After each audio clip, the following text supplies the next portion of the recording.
all, welcome to our episode, actually our first episode of Wellness Tea Conversations, sponsored by Ashford Tea Company. So these episodes we're going to have monthly, and we're going to talk about lifestyle medicines. So we will drill down into what lifestyle medicine is, and in each episode we'll go into a little deeper with it. So I know you're wondering, who is this person sitting next to me? So this is who I call Ashford Tea Company's resident wellness coach, Rosa Maria. Hello, everybody. Hello, Rosa. Say something to the people. Well, I'm so excited about starting this project with Wayne. We have been talking about this for quite some time now, and I think it could bring curiosity. That's what we are hoping, right? Absolutely, absolutely. So we really want to have a dialogue amongst us, but also we'd like for you guys to join in and ask your questions and make statements and comments too as well. This is something that we wanted to be a dialogue. It's not just about us sitting up here talking about it. So we hope that you will join in, and we hope that you will enjoy, our podcast too as well. So we're going to start off with, of course, a great tea, and this is a new design that I've done called a Mariposa Dragon. Mariposa means dragon, butterfly. So it has some butterfly pea flowers in there and some other great things. Now this, I'm not going to go into a lot about the tea because we're going to introduce this later in our monthly tea designs. But this is one that Rosa and I are going to partake in. And being the great host that I am, I will pour her first drink. Thank you very much, Wayne. My pleasure, Rosa. And so I'm going to pour mine. And then what's going to happen next is I am going to exit stage right. And I am going to be the interviewer. I'm going to ask Rosa some questions and she will give you some answers. But let's have Rosa kind of tell you a little bit something about herself. How did you get into the whole wellness aspect of coaching? Well, I think there are many reasons. I would say the first one is my family. When I was really little, my father died of a heart attack. So at that early age, I learned that a good nutrition and exercise is key to keep yourself healthy, not only physically, but also mentally. Then I also experienced my mother growing up. She wanted always to be active, and she wanted to do some sort of exercise routine, and she actually did. She created a group of women in my neighborhood back home in Peru, and every night they went for a walk. Yes, Peru. She said Peru. Yes, I'm Peruvian. I'm from Peru. Living in this country for 21 years now. 20 of them in Massachusetts, very cold, and then I moved to Savannah in July last year. Okay, well, welcome. So I'm going to exit stage left, and I'm going to ask some questions. And my first question before exit stage right. I don't know my right from my left. Exit stage right, and while I'm exiting, I want Rosa to give you a brief explanation, definition of what we say lifestyle medicine. So, Rosa Maria. Thank you very much, Wayne. And thank you for the tea. You're welcome. Well, lifestyle medicine, what that is, I don't know if you have heard about that in the past, but I just wanted to start by telling you like a general definition of lifestyle medicine.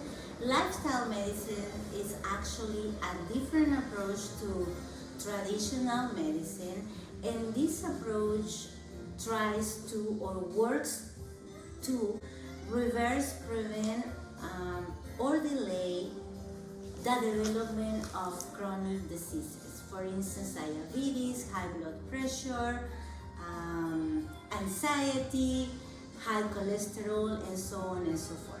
And I'm gonna give you,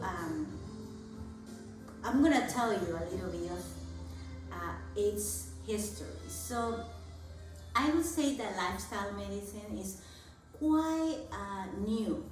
In 2002, a group of scientists, researchers, and doctors at the Diabetes Prevention Program at the George Washington University, they published a study.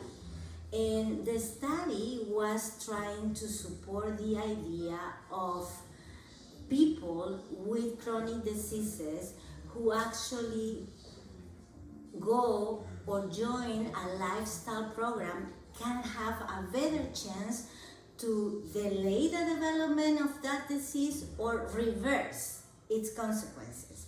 So they worked with three groups.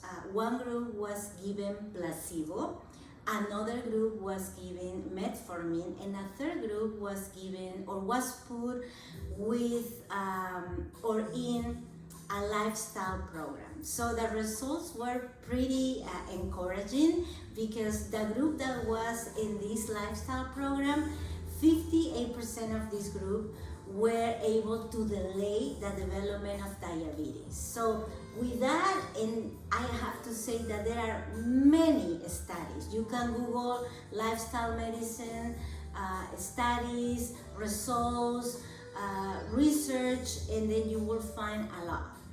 So that's basically what lifestyle medicine is. Very good, and that's good. That's a good explanation of it. And with that said, and you guys can tell she's very passionate about wellness, and it also has a history that's connected to her family. And I think most of us kind of we come to some type of realization when something hits home, and then we try to make changes.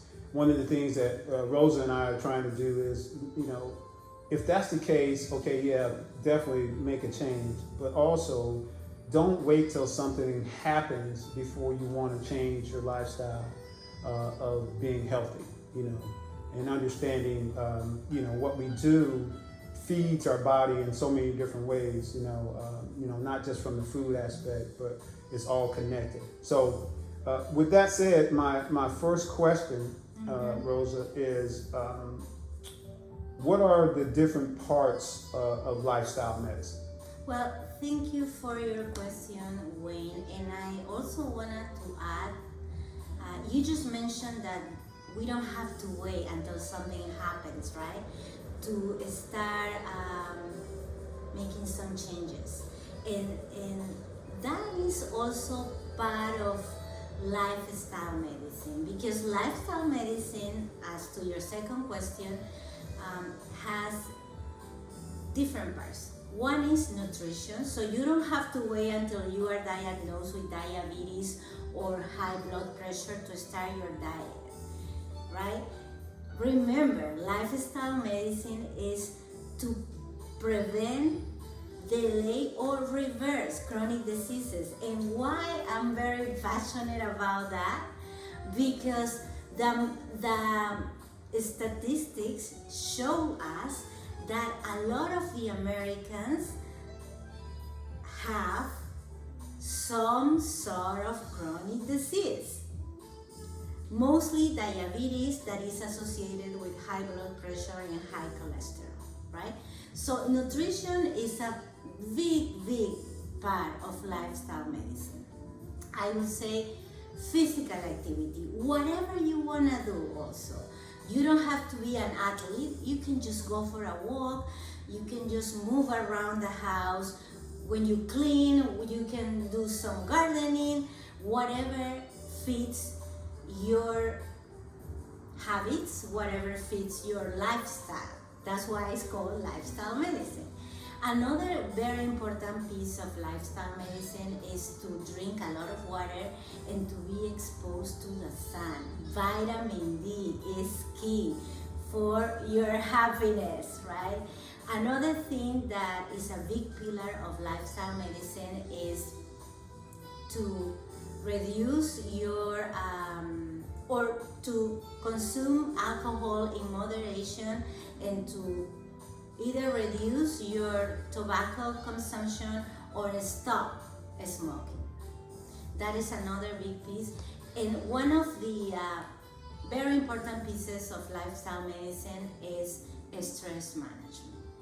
We live like in a society, in a country that we just go and go. Although I have to say that in Savannah, I'm kind of lowering the pace, but I mean, it's true. Everyone can't live in Savannah though, but you got to be able to slow the pace. No, Yeah. no, you got to figure that out. And so, Yes. and those are great things. One of the, I know, with me, I started the journey. I did it in parts, and with lifestyle medicine and some of the research that I've done. And one of the things, and Rosa mentioned.